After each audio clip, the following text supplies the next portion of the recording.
This is the true story of an ordinary journey I think we took a wrong turn back there. that becomes a descent into hell. Jim, stop! Oh, God. A family is lost in the wilderness for 9 days, in sub-zero temperatures with no food. Nobody knows where to look for them. A young father faces an agonizing choice: to stay with his family and face certain death, or walk into the unknown to seek help.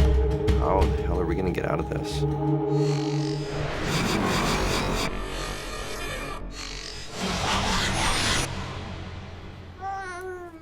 Okay, tiny bird. So, gonna go on a big, long trip. Can you grab that? Hello? 21-year-old Army Private Jim Stolper is planning to drive to his grandmother's funeral in Idaho with his 20-year-old wife Jennifer and their baby Clayton. Yeah, I miss her too. I was quite driven to get to this funeral. I was a very family-oriented person, and the loss of any member of the family was hard on me. Well, Kevin and me were thinking maybe you should just stay put for now. Well, it's nearly 1,000 miles, and the weather's going to get bad again. Jim's mother and stepfather are already in Idaho and growing concerned about the weather. Don't worry, Mom. I was getting a little nervous because it was snowy, blizzardy, and I really did not want him traveling because it was bad all across the area. Yes, of course, you're a great driver. Jim's mom told us not to come. No. She's like, don't risk the weather, just stay there. She didn't want us to go for reasons that we didn't think were good enough to stay back, so we decided, nah, we're leaving anyways.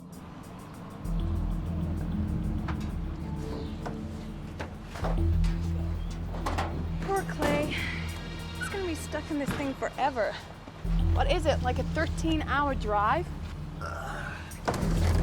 He'll sleep right through. Isn't that right, little boy? Are we good?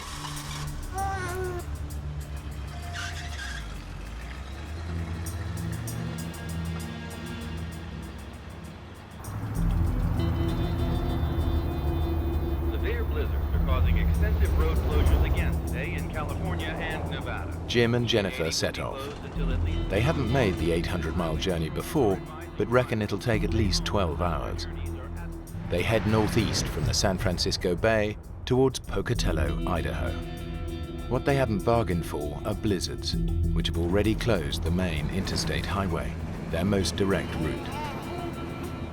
They were telling us the roads would be closed until the next morning, and we certainly didn't want to wait a whole nother day. So we thought we'd try to get a map and maybe see if there was an alternate route. We're just pretty determined by then, you know, this is, like, we're gonna do it. Thanks, sir. Have a good day now. And you?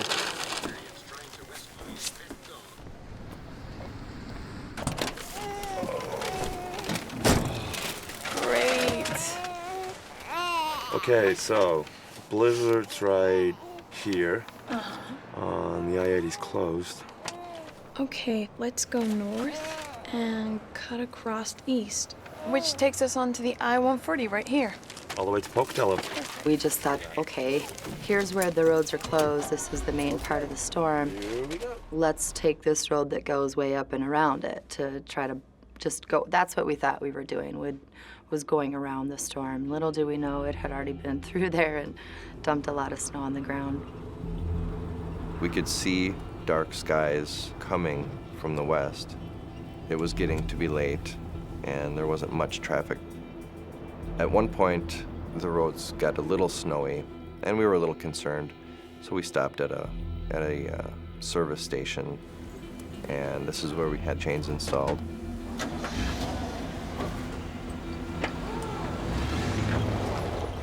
We had planned to call and let my mother and stepfather and family know that we had taken this alternate route. We didn't have a cell phone, so we looked for a payphone. Damn it. It's eating all my quarters. We knew that my mother would be worried about us. So we were disappointed we couldn't call. but we were also relieved that we weren't adding to her grief at the moment.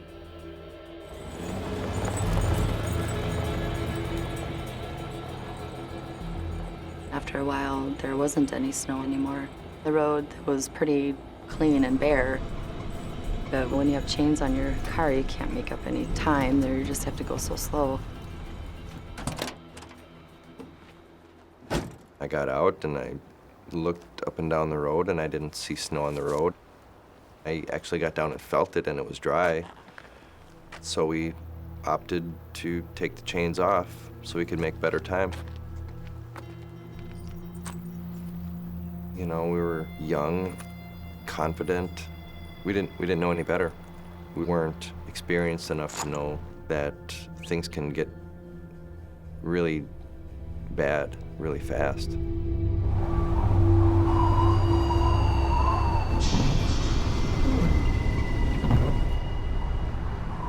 There was snow back on the road by this time. It was like getting pretty bad. But we didn't want to slow down and stop, and at this point we're just figuring, okay, well, I can still see the road ahead of us, let's just keep going. This is a very minor road. We shouldn't have been on the road in the first place, but the sign that declared the road closed was buried in snow. The road was covered with just unbroken snow, and we were making the tracks now. Where the hell are we? This map makes no sense.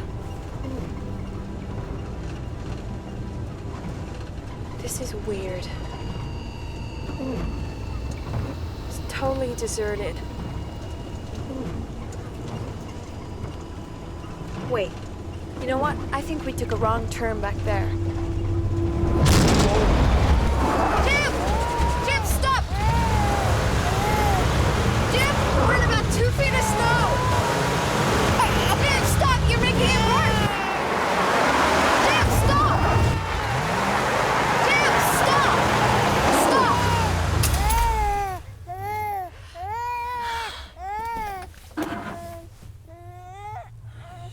It's okay.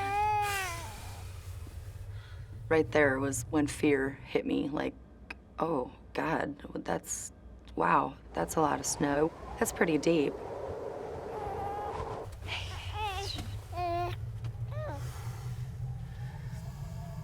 It took a while to really figure out what really had just happened.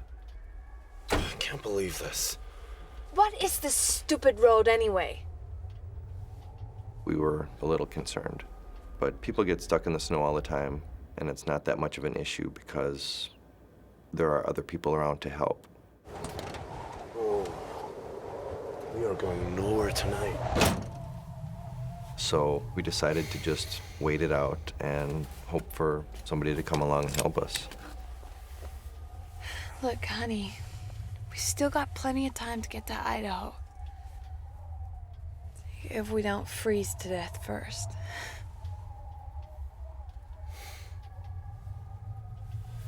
It's not the end of the world. We'll flag somebody down tomorrow and go get us a tow truck or something. Jim, Jennifer, and Clay spend an uneasy night in the truck. They have no idea they've driven off the Nevada backroads into the middle of a 5,000-acre wilderness.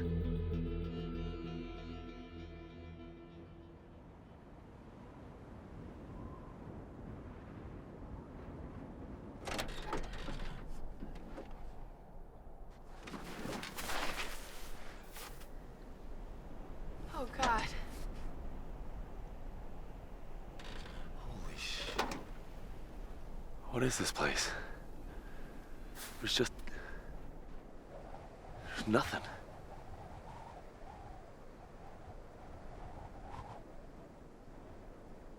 What have we done? When we saw how desolate the area was, it occurred to us that that road probably wasn't very well used. And I guess there's a little bit of anger at first, Gravel! because it looked main enough to us at the time. This isn't even a paved road. How could we be so stupid? We didn't know really where we were. Look. But the last town we had passed through was well over 50 miles. The only place we can be is here. We must have left the 299 right about here. Let me look.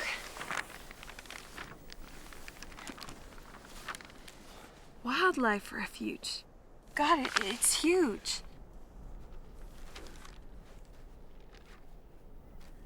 How are we gonna get out of here? We'll never get those too tight, crappy chains back on without tools. To make us feel like we were doing something to help the situation, we decided to try to dig the truck out. So pretty much all day long, that's what we did. The wind was blowing. The snow was really dry, so as fast as we could shovel it out with our hands and cups, the wind was blowing it right back in our way. There was so much snow underneath the truck, in front of it, behind it. We really couldn't get it moved at all. This wasn't the answer. This isn't how we're going to get out of this. But we were still kind of hopeful that somebody would notice this truck in this location or drive by, or if a plane flew overhead or something. We decided to stay with the truck. We spent time getting cozy, using clothing and towels and whatever we could find to plug up any areas where cool air was getting in. Every now and then we would turn the truck on and get the heat going and listen on the radio for any news of a search for us, but we never heard anything. F for fries. No.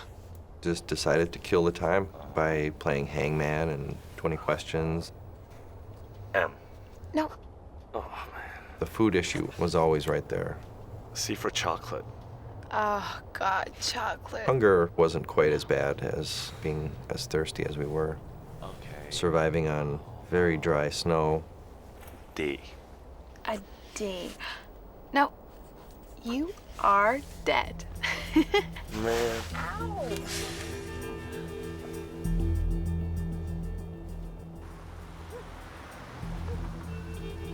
My stepson has no reason to go AWOL. He was granted leave, and he has to be at a funeral. We were getting very concerned.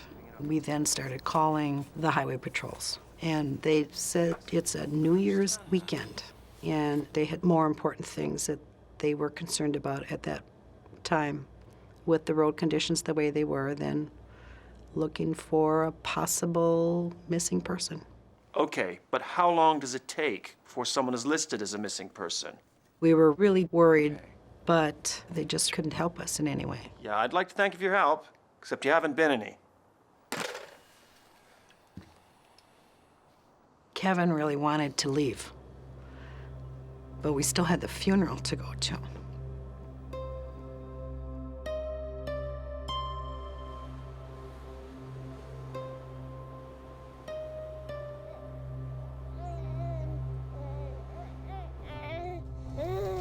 Clayton was breastfeeding still, and we were just introducing solids into his diet.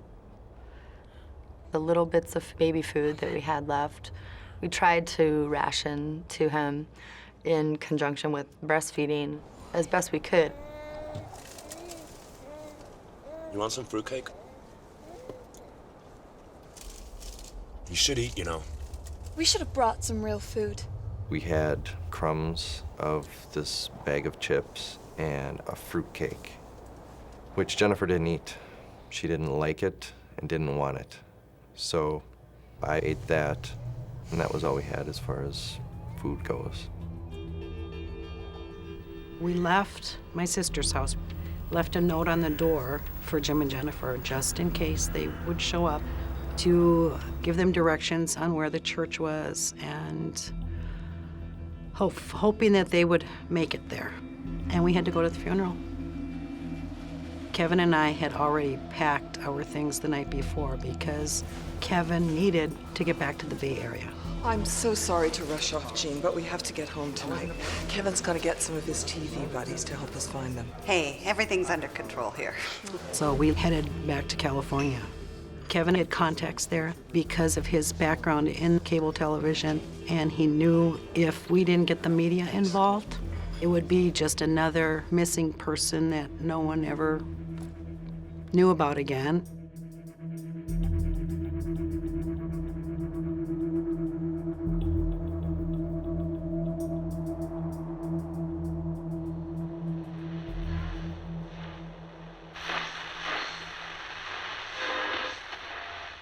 We should see sunny spells all across western Nevada. We knew that it's been days now and nobody's come, and we knew we were going to have to do something.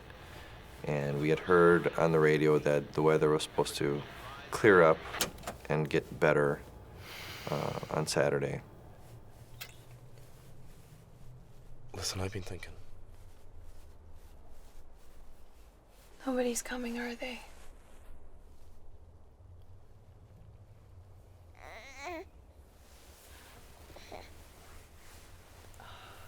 We can't just sit here and starve. And if the weather's gonna break, then we could walk. We could make it to the highway. How far do you think, Jim? Well, there can't be anything for 50 miles back the way we came. But if we go this way, to the I-140, it's, I don't know, 20 miles? How long will it take? If we leave early tomorrow, we could be there by nightfall. If the weather guys are right.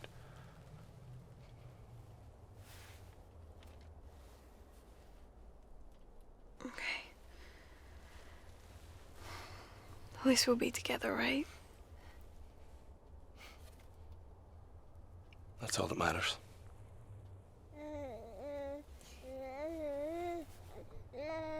We should maybe write something. Just a note to whoever might... You know, just in case.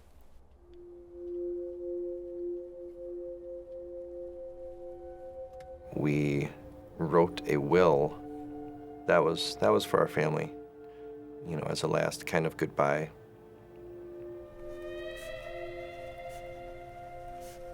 Mostly just apologies, really. Like, just really sorry that we put our parents through that, and that if this is how it turned out, you know, just to know that we're happy that we were together, and, you know, we loved each other, and if that was what was going to happen, at least we were all together for it. If you are reading this, then we must be dead. Don't be sad. We tried our best to make it, but God must have wanted or needed us sooner than we thought. Our biggest regret is that we've lost time together. We honestly can't give a justifiable reason as to our whereabouts when this occurred. We were just determined to make it all the way to Idaho so you would quit worrying about us. Please cremate my body and bury Jim in the Forest Hills Cemetery by his grandfather.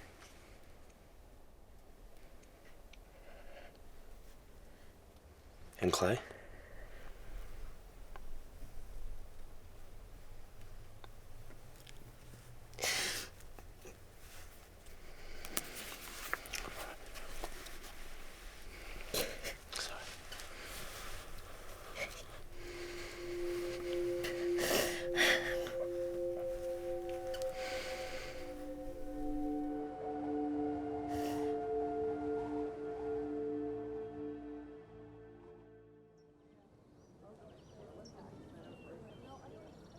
Things started happening quickly once we got home.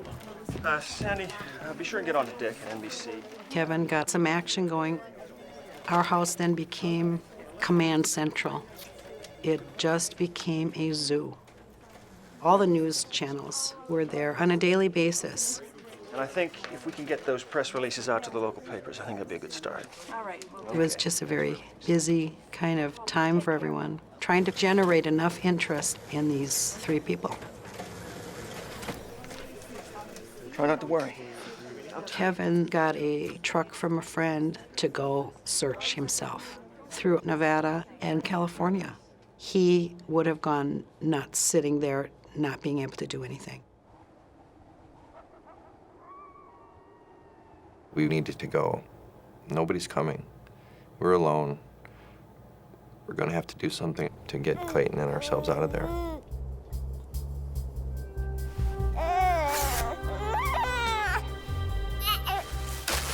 We knew our shoes weren't waterproof, so we each put on some pantyhose, a couple of layers of socks, and we took the plastic from the dry cleaner bags that clothes were in to hopefully keep out the moisture.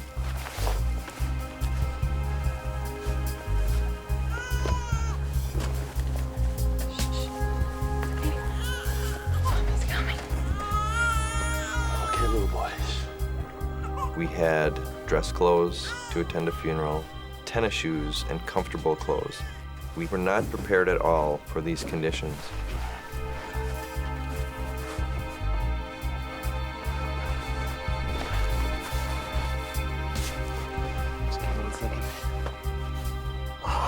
Clayton had a little sleeping bag of his own that we nestled him in. And then used the adult sleeping bag kind of as a cushion and put him inside this garment bag to keep him sealed up from the cold and the wind. Okay, little boy. Honey, it's gonna get a little cold, but Mommy and Daddy are right here, so if you need anything, you just say, okay? Good boy. I was a little worried that he might freak out being in the dark and everything, but that kid was, I don't know, it's like he just knew. He just really knew what was happening. He was just really calm and okay with it.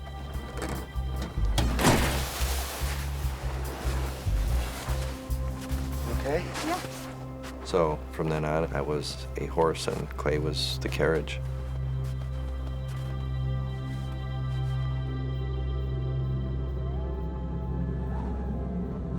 Dragging a 4-month-old baby 20 miles through the snow in search of a highway is a huge gamble.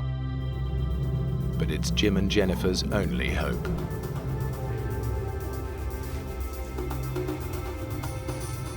I would say on average, we were pretty much shin deep in snow. And within a couple of hours, our feet were numb already.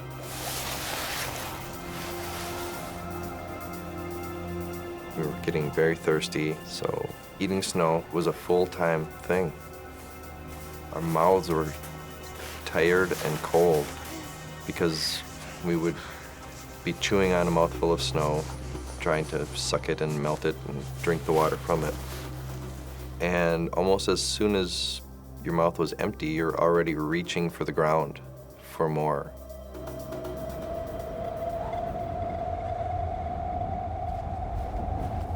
All right.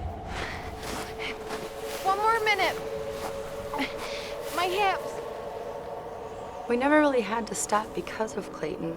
Mostly Jim would have to stop for me. My hips were really sore. It was hard walking in the snow.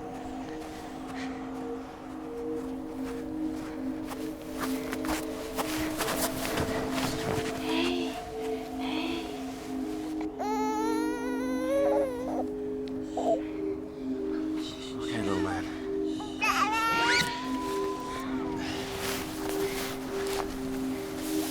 I wanted to get to help, but I also had to keep in mind that Jennifer was lagging behind and was weakening by the hour.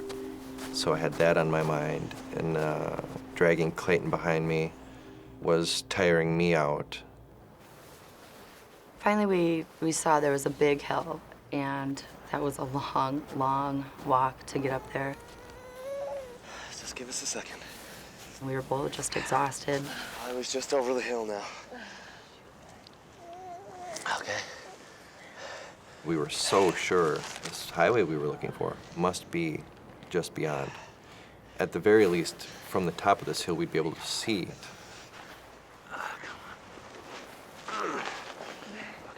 The map says that the road is over here, so it was sort of a boost for us to keep going because we just knew we were getting close.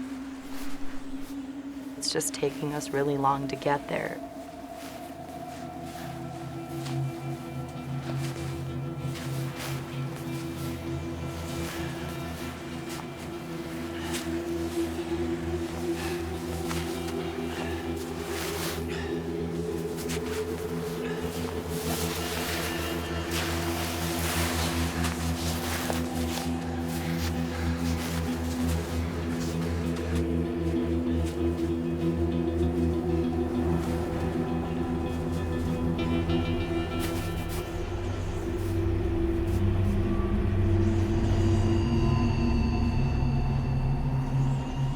The road that we were looking for was not here.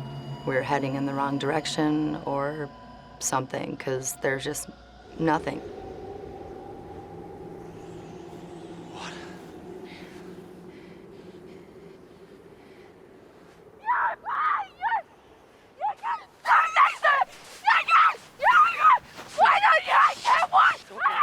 It's okay. It's all right.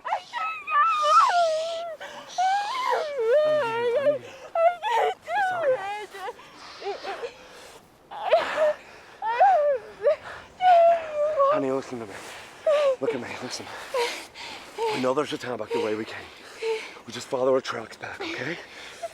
We'll follow the tracks, okay? It's all right. It's all right. After my total freak out, we just pretty much realized that's what we're gonna have to do now. We were just gonna have to turn around and go back, miles and miles to the truck. I can't. Come on. I got you. Ow. All right.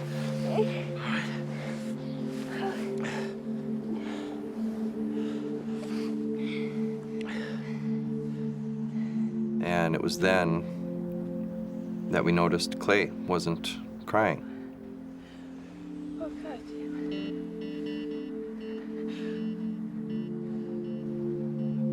That was scary because every time we stopped, he would cry. And so when he didn't, we were both just so afraid, just freaking out, going, oh my God, why isn't he moving? And or making any noise.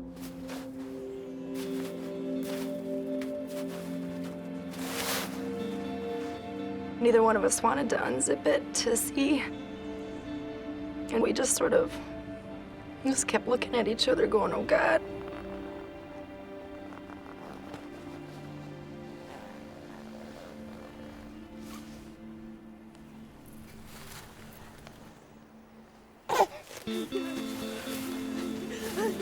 And he was fine. He was still pink and okay, but that was really, really scary. If Clayton wasn't with us at that point, I just would have stayed there. I just would have laid next to him and not even cared anymore.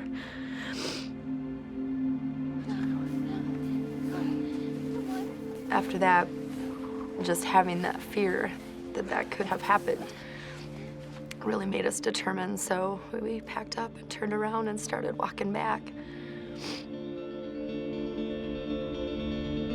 The family has come within 12 miles of the highway. The nearest town back beyond the truck is 60 miles away. Hi, it's me. Anything to report? No. Look, I just need you to map a new sighting for me. I'm in a little town called Whiting, Nevada, and I've got a storekeeper here who thinks he might have sold some maps to a guy who matches Jim's description. Okay. By this time, we were getting information from people who thought they'd seen them. He thinks they might have headed to Reno. They had seen them south, they had seen them north, they had seen them along the highway with some strange person. And that horrible thought of maybe them being abducted came to mind because one of the callers had kind of suggested that maybe they had run into some bad situation Television executive Kevin Mulligan is following a trail of clues that he hopes... By that time, the Highway Patrol, the police, everyone had realized that these kids had not just run away. They were really, truly missing, and we may never see them again.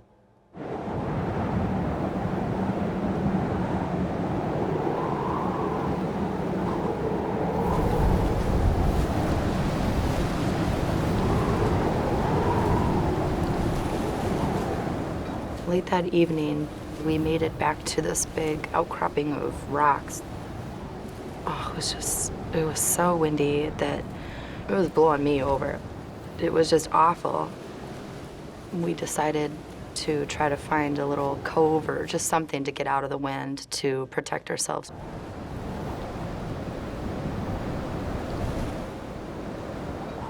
We just used a sleeping bag and just threw it over the top of our bodies. Our feet were mostly exposed, but got as warm as we could and kind of slept for the night.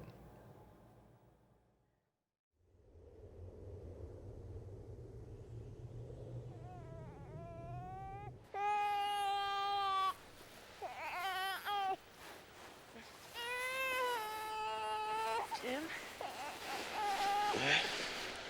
Can you hold Clay? Sure. There you go. Hey, little man. Okay.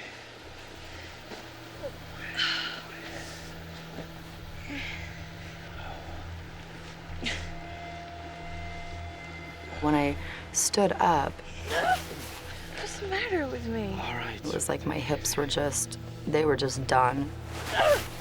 I could not walk. The pain was just excruciating. And I knew I wasn't going to be able to go very far for that day. You okay sitting there for a few minutes? Let me go and find someplace you can rest. There you go.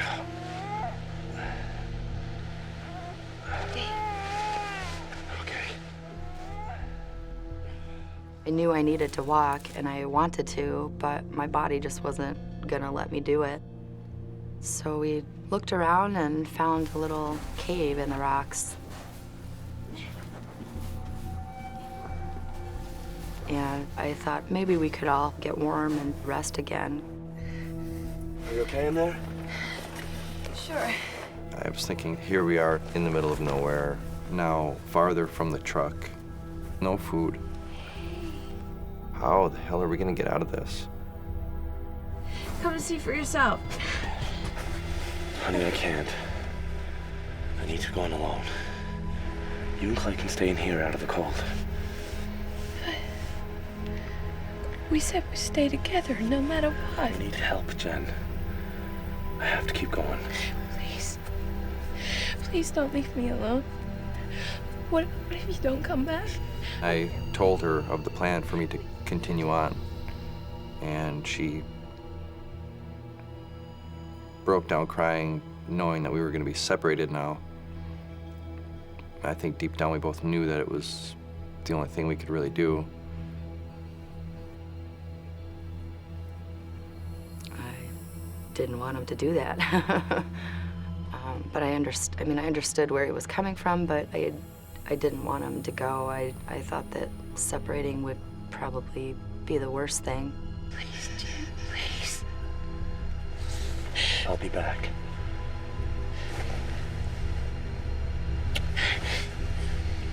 I promise. We kissed each other and told each other we loved each other, you know, just tons, and promised me that he would be back in 3 days.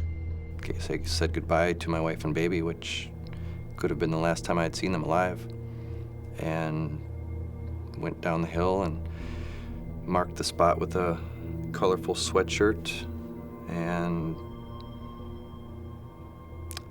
don't think I looked back. I just turned into a machine and walked.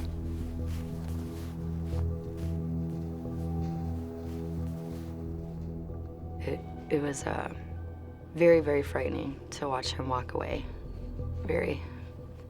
I don't know, just didn't know if I was ever gonna see him again or if I was just gonna die here in the cave with my son or what, you know.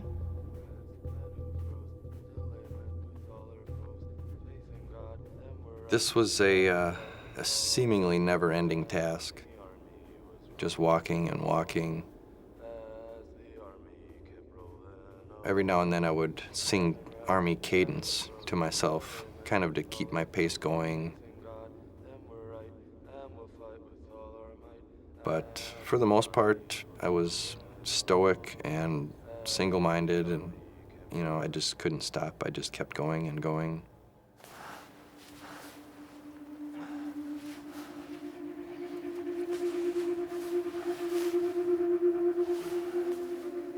Periodically, if I found an area that I could get out of the wind, I would huddle down and maybe let my eyes close a few times and just try to relax a little bit.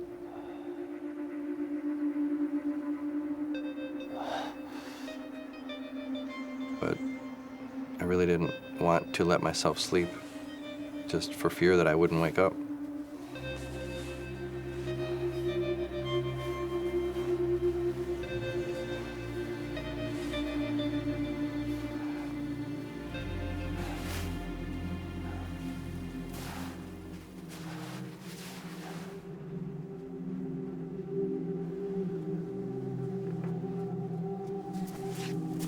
I did the best I could with keeping Clay hydrated. I just, you know, breastfed him as much as possible. But I really didn't think that I was producing much milk for him. So then that's when I started melting the snow and sort of, you know, spitting it into his mouth.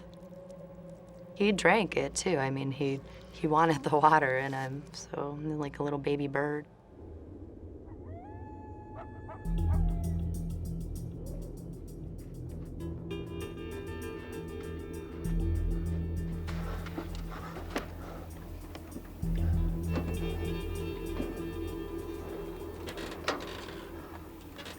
I got back to the truck that night, thankful that I was going to be out of the wind, and hoping that I could start the truck and feel the warmth for the first time in a few days.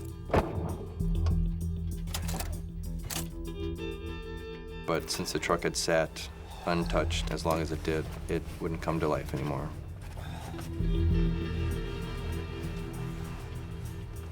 And I just laid on the front seat and went to sleep.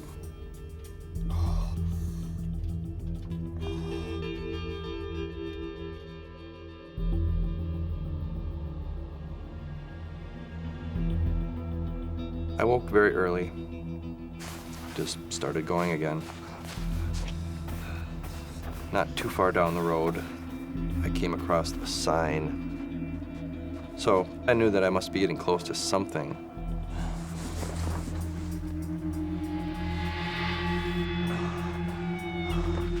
When I saw that it said 51 miles to the nearest town, that seemed almost impossible. I was thinking, you know, with no food, barely any water, no real rest, how am I gonna walk that far?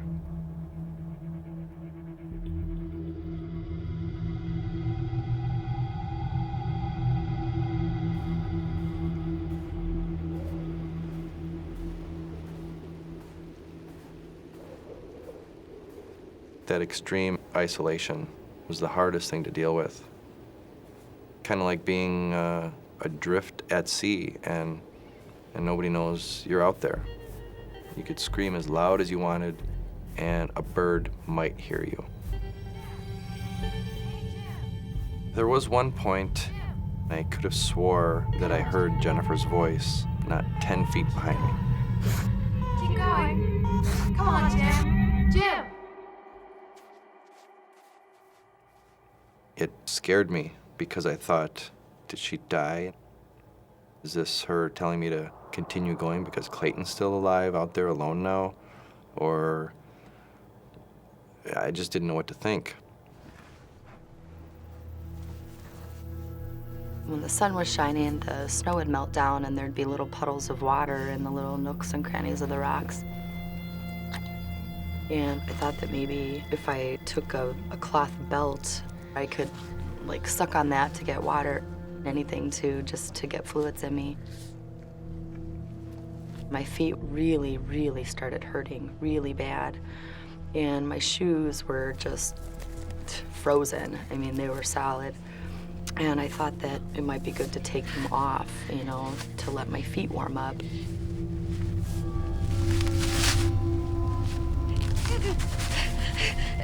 When I saw them, my feet were black and blue and really swollen, and I had never seen frostbite before, so I didn't really know that that's what it looked like. They started hurting really bad as they were thawing. I actually put them back in the snow to numb them back up again. I just wanted to make the pain go away, you know.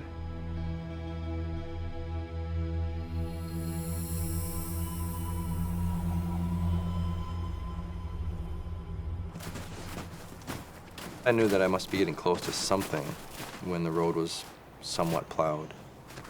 So that lightened my spirit a little bit. Then I could have swore that I saw a pickup truck.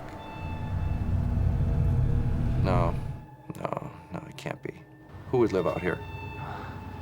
For an instant, I thought maybe I was hallucinating, but I didn't have time to second guess myself. Help! Help! Help! Help!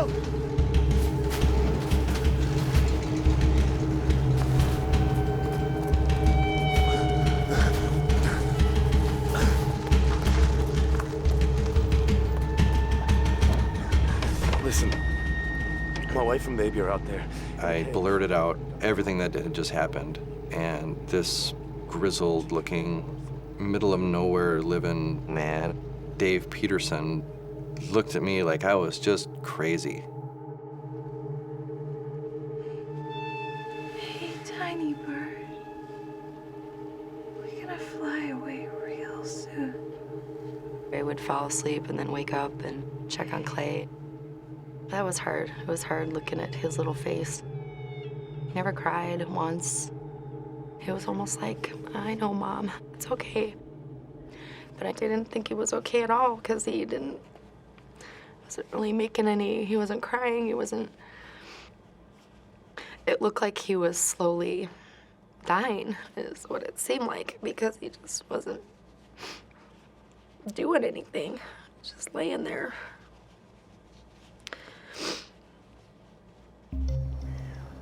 Dave drove me back to his house. They don't even have a phone there. So we radioed his coworker, Dusty. This is Dave P. Dusty, are you there? Over. Come in, Dusty. Come in, Dusty. Over. Dusty said that he would be on his way over to help. Cave's over to the right by the ridge. Blue sweatshirt's on the tree. Dave and Dusty were the perfect people to go there and find Jennifer and Clayton because they know this area better than anyone. For me now, it was just a waiting game. We got a call, and the first indication that something was going on was Kevin's assistant held up her hand to quiet everyone. Hello? What? They found Jimmy. And of course, everyone in our house just started jumping up and down, yelling and screaming. Oh.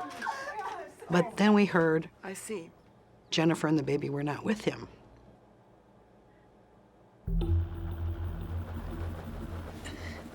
I had been sleeping. I woke up and I thought I had heard engine sounds. I didn't really know if I was still dreaming or if I was really hearing something. I sat there for a minute listening and I thought, okay, yeah, I think I really am hearing something here.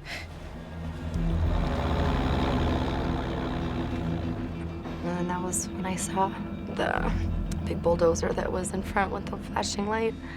And there was someone in it, and I just started waving and screaming. Hey! Help! It was really,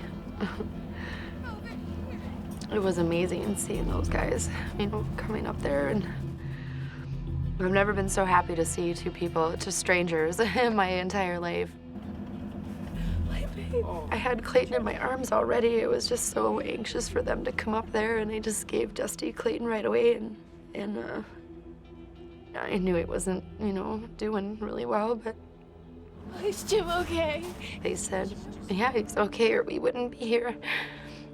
And I couldn't walk, so they had to carry me down the hill, and I felt really awful that they had to do that, and I looked awful. My hair was a big rat's nest, and I just kept apologizing to them. I'm sorry, I stink.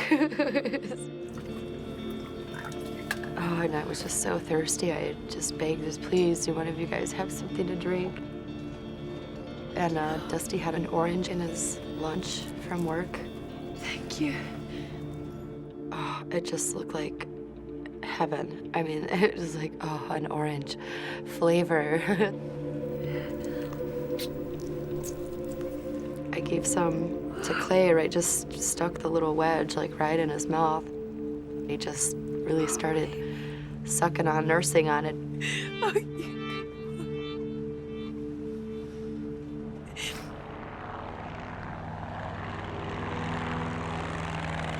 The California Highway Patrol decided they would fly me to the hospital where Jim was headed. We kept trying to get information on Jennifer and the baby, and there just wasn't any. Just before we landed, we heard Jennifer had been found. I went in the bathroom and just slid right down to the floor and crying hysterically. And it was such a relief to finally hear that they were found, because 9 days of what they went through, it was just a miracle. I was still pretty looped up on pain medicine when they arrived at the hospital. We were both extremely exhausted and still trying to work out in our heads what had just happened. He looked really, really tired, but he looked good. I mean, he was alive, so that was, you know, what mattered. It wasn't as emotional as one would think. It was more nonverbal communication across the room, looking at each other in disbelief at what had just happened.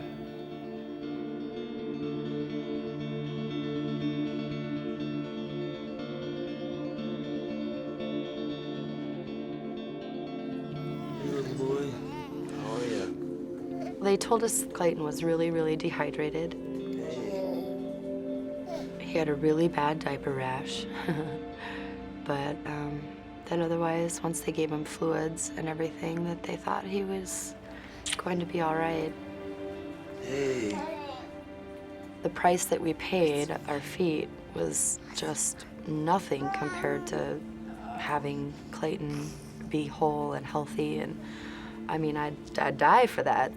Just had to look at Clay and go, okay, it's all right.